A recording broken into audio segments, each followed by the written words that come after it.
क्या आप अपने श्रोती लता हुसैन जी। मंत्री जी, आप कुछ बोलना चाहे बोल लीजिए। नहीं, माननीय नेता प्रतिपक्ष जी का सुझाव अच्छा है और उस पर अपन मनन करेंगे। सभापति महोदय, श्रोती लता हुसैन जी। माननीय सभापति महोदय, मेरा माननीय मंत्री जी से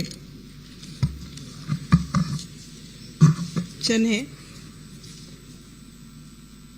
सामुदायिक स्वास्थ्य केंद्र, प्राथमिक स्वास्थ्य केंद्र, उप स्वास्थ्य केंद्र संचालित करने के लिए, नए खोलने के लिए माननीय मंत्री जी को जनप्रतिनिधियों का कोई आवेदन या प्राप्त हुआ है क्या?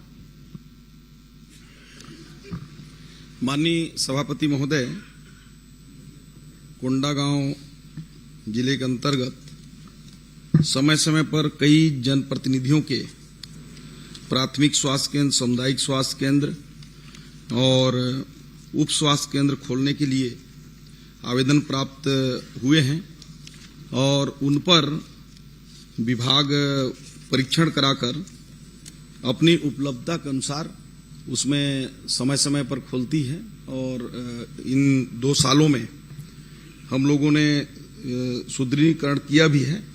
वैसे उसके जो कई मानक होते हैं माननीय सभापति महोदय, जैसे उप स्वास्थ्य केंद्र के लिए जनसंख्या का मानक, सामुदायिक स्वास्थ्य केंद्र का, प्राथमिक स्वास्थ्य केंद्र का, तो सभी पैरामीटर पर होने पर उसको विभाग जो है प्रस्तावित करती है और जैसे ही उसकी उपलब्धता होता है तो या तो भारत सरकार से या राज्य सरकार की ओर से खोले जाते हैं। ये इसलिए पूछ रही थी माननीय सभापति महोदय, इसमें माननीय मंत्री जी ने जो उत्तर दिया है वो सिर्फ ये लिखा हुआ है कि मुख्य चिकित्सा एवं स्वास्थ्य अधिकारी के द्वारा हमको आवेदन प्राप्त हुआ था, सिर्फ एक लाइन नहीं लिखा हुआ है। इसलिए मैं जानना चाह रही थी कि बाकी लोगों का आवेदन मिला है कि नहीं मिला है, क्योंकि हम लोगों ने भी दिया था। माननीय सभापति महोदय जी, मैं माननीय मंत्री जी से एक चीज और जानना चाहूंगी। अगर किसी जिले में स्वास्थ्य विभाग का कोई कार्यक्रम होता है तो उसको स्वास्थ्य विभाग के उस कार्यक्रम को आयोजित करने के लिए और निर्देशित करने के लिए कौन कौन सक्षम अधिकारी होते हैं? माननीय सभापति महोदय, स्वास्थ्य विभाग में जो कार्यक्रम होते हैं 2 प्रकार के होते हैं। एक तो राष्ट्रीय स्तर से जो कार्यक्रम होते हैं उसको NHM विभाग संचालित करता है, जो और इसके बाद जो राज्य स्तर के जो कार्यक्रम हैं उसको डायरेक्टर हेल्थ के माध्यम से वो संचालित होती है और वहां से निर्देशित करके उसके मुख्य रूप से जिला में जो CMHO हमारे होते हैं वो नोडल होते हैं और उनके माध्यम से नीचे तक के कार्यक्रमों का क्रियान्वयन होता है। मौखिक भी निर्देशित होते हैं या फिर सिर्फ पूरे लिखित में ऑर्डर निकाला जाता है? कई बार मौखिक भी देखिए, कुछ जो सामान्य कार्यक्रम हैं जो रूटीन में हैं, जैसे विश्व पर्यावरण दिवस करना है तो उसको लिखित भी देते हैं और लिखित नहीं पहुंच पाए तो सामान्य रूप से मौखिक भी पहुंच जाते हैं। और बाकी जो प्रमुख कार्यक्रम है वो लिखित में ही जारी होते हैं और उसका कैलेंडर बना होता है। माननीय सभापति महोदय, आपका एक प्रश्न मेरा है कि जो कार्यक्रम आयोजित हुए हैं हमारे जिले में उसमें भुगतान के विषय में मैंने जानकारी चाहा। माननीय मंत्री जी ने ये जानकारी दिया है कि किसी भी तरह का भुगतान शेष नहीं है, पर माननीय सभापति महोदय, मैं ये जानना चाहूंगी कि कार्यक्रम हुआ है और भुगतान शेष है, इसकी जानकारी मेरे पास है। माननीय मंत्री जी इस पे क्या कहना चाहेंगे? आपके मौखिक आदेश पे भी, आपके अमला के द्वारा मौखिक आदेश पे भी हुआ है, लिखित वर्क आर्डर पे भी हुआ है, लेकिन भुगतान नहीं है, उसके तथ्य मेरे पास हैं। अब आप इस पे क्या कहना चाहेंगे, मैं जानना चाहूंगी। माननीय सभापति महोदय, कोंडागांव जिले में विभिन्न कार्यक्रमों में जो वैसे तो 1157 कार्यक्रम हुए, तो मतलब सभी संस्थावार करके, और उसमें कुछ में तो हॉस्पिटल में ही बैठकर अपना कार्यक्रम हो जाते हैं, कुछ जगह टेंट और अन्य सुविधाएं करनी पड़ती हैं। तो उस दृष्टि से कुल 4,57,000 रुपए का कार्य हुए हैं, उसमें भुगतान काम हुए हैं और भुगतान पूरा कर दिया गया है। किसी प्रकार का भुगतान शेष नहीं है। यदि माननीय सदस्य महोदया के पास कोई ऐसी जानकारी है कि यदि कार्यक्रम कराया गया है उसका भुगतान नहीं हुआ है तो मैं निश्चित रूप से उसको परीक्षण कराऊंगा और अगर उसने कार्यक्रम किया होगा तो उसकी भुगतान हम सुनिश्चित करेंगे। दोनों चीजें हैं माननीय मंत्री महोदय। एक तो मौखिक आदेश भी दिया गया है और वर्क ऑर्डर पे भी है। तो आप क्या मौखिक आदेश का भी भुगतान कराएंगे और या फिर वर्क ऑर्डर जो मिला है उसका भी कराएंगे? क्योंकि कभी इस प्रश्न में कि जो मौखिक है, जो लिखित में है, हम उसी का ही भुगतान करेंगे, ऐसे आपके कई बार ये विषय प्रश्न आता है। तो मैं दोनों चीज चाह रही हूँ। मौखिक निर्देश पे भी कई कार्यक्रम हुए हैं और लिखित पे भी हुए हैं, तो आप दोनों का भुगतान करवाएंगे क्या? और किस सक्षम अधिकारी के समक्ष बैठकर इस भुगतान को करवाएंगे, किसके उस पे करवाएंगे, ये भी स्पष्ट करेंगे। देखिए, आप भी जानती हैं कि मौखिक का कोई उसमें सरकारी कार्यक्रमों में, सरकारी हिसाब किताब में कोई स्थान नहीं होता है। यदि लिखित में वर्क ऑर्डर हुआ है, काम हुए हैं, तो आप मुझे दीजिएगा, कहीं जाने की जरूरत नहीं है, भुगतान मैं सुनिश्चित कराऊंगा। माननीय सभापति महोदय, मेरे पास उसके भी पेपर हैं। माननीय मंत्री जी का जो अमला है उसने मौखिक निर्देश पे कार्यक्रम कराए हैं और उसका भुगतान भी किया है। तो जब आप पहले कर सकते हैं तो आप क्यों नहीं कर सकते हैं? देखिए, मौखिक यदि उसने निर्देश दिया होगा, वैसे मौखिक का तो कोई हिसाब किताब होता नहीं है, लेकिन यदि मौखिक में भी अर्जेंटली कोई कार्यक्रम आया होगा, कराया होगा, तो जो मौखिक आदेश दिया होगा वो यदि हमारे पास जेन्युइन दस्तावेजों के साथ कार्यक्रम की पूरी उसकी पुष्टि के साथ भेजता है कि कार्यक्रम हुआ है, तो उस पर विभाग विचार करेगी। नहीं, विचार की बात नहीं है माननीय सभापति महोदय। ये बार बार पिछले प्रश्न में भी आपने कहा था, पिछले बार भी जब इस सदन में प्रश्न आया था, आपने कहा था कि 1 महीने के भीतर मैं कार्रवाई करके बताऊंगा। आज 9 महीने हो गए माननीय मंत्री जी। मेरा ये कहने का मतलब है, ना मुझे कोई जानकारी भी नहीं मिला। मैं सिर्फ इतना कहना चाह रही हूँ कि अगर आपने, आपके अमला ने, कई कार्यक्रम ऐसे हैं जिसपे मौखिक सूचना पे कार्यक्रम करने के बाद जिसमें हम लोग भी उपस्थित रहते हैं माननीय सभापति महोदय। मैं ये नहीं कहती कि आपके अमला ही कार्यक्रम आपका कर लेता है, उसमें आपने कई बिल का भुगतान हो जाता है, कई बिल का नहीं होता है। फिर क्यों ऐसा, क्यों भेदभाव, क्यों इस तरह से विषय आते? या तो आप पूरा कराएं या फिर नहीं कराना है तो मत कराएं। आप इस सदन में इस तरह से जवाब देंगे तो बाहर अलग जवाब रहेगा। ये दोनों चीजें मुझे नहीं लगता कि उचित है। माननीय सभापति जी, ये वरिष्ठ नेत्री है और पूर्व मंत्री भी है, राष्ट्रीय उपाध्यक्ष भी है, उनका सुनवाई नहीं होगा तो हम लोग का क्या सुनवाई होगा? और छत्तीसगढ़ का जनता का क्या भरोसा होगा? अब चिल्ला से लेके बोल रही है कोई सुनवाई नहीं हुआ, कोई। अरे पूरा तो होने दो दादी, उसके बाद बोलना। चल रहा है दादी, पूरा हो जाने दो।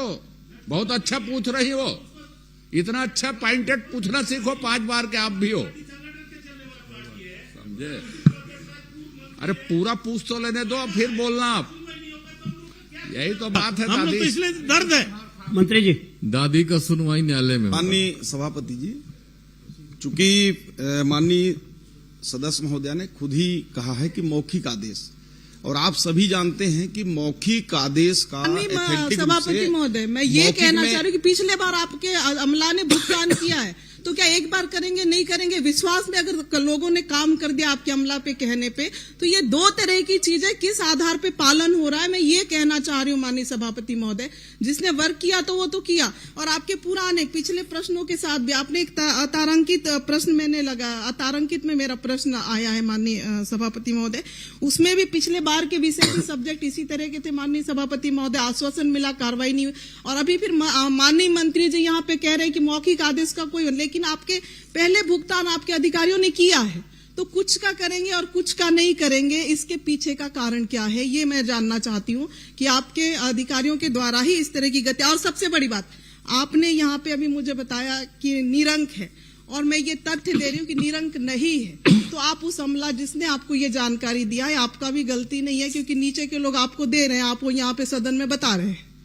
तो अगर जिन लोगों ने इस तरह की हरकत लगातार आपके साथ कर रहे हैं माननीय मंत्री जी, 1.5-2 साल के अंदर से लगातार गलत जानकारियां दे रहे हैं, उनको आप संरक्षण देते आ रहे हैं। मैं माननीय मंत्री जी से यही कहना चाहूंगी, आश्वासन चाहूंगी इस सदन से, अगर मौखिक हो चाहे लिखित हो, अगर वर्क हुआ है, काम हुआ है, फुटेज है, फोटो है, आश्वासन चाहिए कि भुगतान करें? नहीं, भुगतान चाहिए माननीय सभापति महोदय, और लिखित सब डॉक्यूमेंट्स है हमारे पास। मंत्री जी, पूरा ऐसा आश्वासन जो पूरा हो। पता चल रहा है हमको अगले सत्र का इंतजार करना पड़ेगा कहीं।